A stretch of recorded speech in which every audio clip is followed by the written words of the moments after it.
My newly hired coworker is the owner's daughter and thinks I'm not pretty enough to deserve the help I receive at work. I'm handicapped and missing both my legs. Posted by you/Park Downtown 3937. Throwaway because my brother thinks I'm the jerk here, and I don't need him chiming in. I'm not asking if I am. I, 25F, work in an office. The front of the office is for client parking only, so it doesn't get overcrowded. The back of the office has our employee parking. The front has 3 handicap parking spots, but the back has none. Technically, it meets whatever requirements it has too. I lost both of my legs from the knees down in a terrible accident as a teen. I had to relearn how to walk, deal with constant pain, and can't go long distances. Carrying anything heavy is also a big challenge. I've made it work with my prosthetics and occasionally use a wheelchair if my stumps really ache. That said, I never wear skirts or shorts. I don't like the stares, the questions, or the unsolicited advice.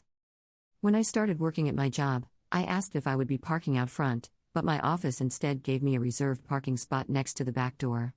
They even hung a little sign marking it as reserved.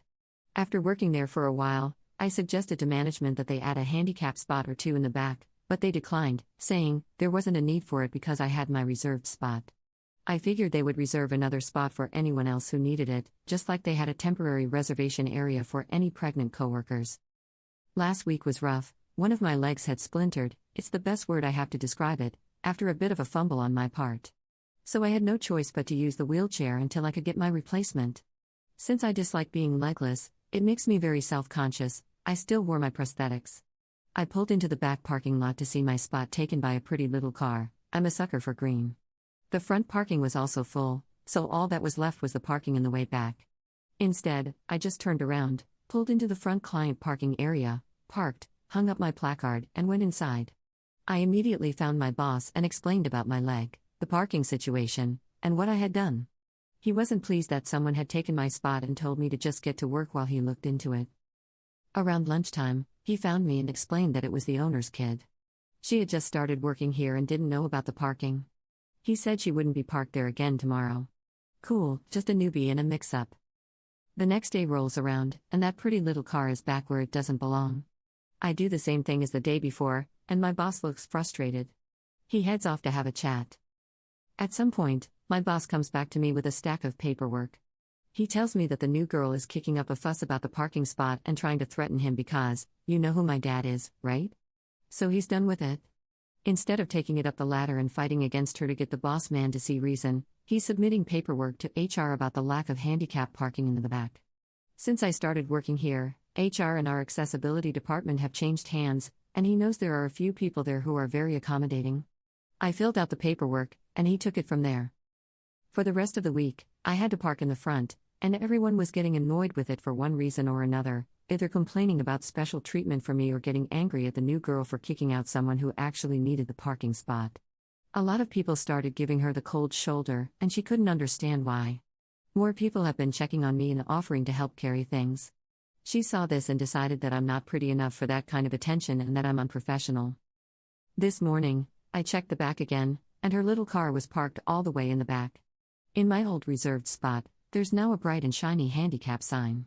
I rolled in to hear her loudly complaining to the front-end staff, demanding they set a time for her to meet with her daddy today because she can't be bothered to walk across a parking lot on perfectly healthy legs, judging by her skirt and heels. I would trade our legs in an instant so she could keep the damn parking spot. Sorry, I guess I needed to vent a little. And I'm worried about what she might say to her daddy and how it will affect me. Relevant comments. Commenter. Someone can correct me if I'm wrong, but aren't businesses required to have at least one handicapped spot? Anyways, screw your brother for saying you're the jerk. If anyone is, it's the owner's kid and your brother. Commenter 2. The last time I checked, you needed one handicap accessible spot for every 25 parking spots. So if you have 100 spots, 4 must be handicap accessible. If you have 76 spots, 4 must be handicap accessible. Update 1 day later. I appreciated the kind words about my annoying little rant yesterday. My brother can be pretty hard to deal with, as he has a very difficult time understanding others. Maybe he didn't get enough hugs as a kid, who knows? I know not a lot of people are looking for an update, but it felt nice to have a few people on my side. That said, nothing really happened yesterday. It wasn't until I was home from work that things started to pick up. My boss called after hours. He never does this, and strongly suggested that I wear a skirt to work tomorrow and then leave early for an appointment, with time off that he had approved. When pressed, he said he really couldn't go into details because my reactions would reveal too much. I asked if there was any way to get out of wearing the skirt, and he suggested bringing a blanket to drape over my legs. My boss has never asked me for anything like this before, but I had the feeling it was to drive home a point. So, against my own feelings, I wore the skirt and went into work today. I placed the blanket over my legs in my office and worked until I was called in for a surprise meeting with my boss, the owner, and HR. My boss gave me a pointed look at my legs before we entered the meeting, so I put the blanket on the back of my wheelchair. The owner looked absolutely annoyed to be there, borderline angry, and stood up to say something but seemed to freeze. I could hear his teeth click as he shut his mouth. He went to stare out the window while we, HR, my boss, and I discussed his daughter's actions and words. Apparently, a few people had submitted complaints about her on my behalf. The owner asked only one question the entire time: "How long have you been? Well, when did you lose your legs?" I answered and offered proof, but my boss said it was already on file for my accommodations and could be checked there. The owner stormed out after that. HR thanked me for my time and sent me back to my office.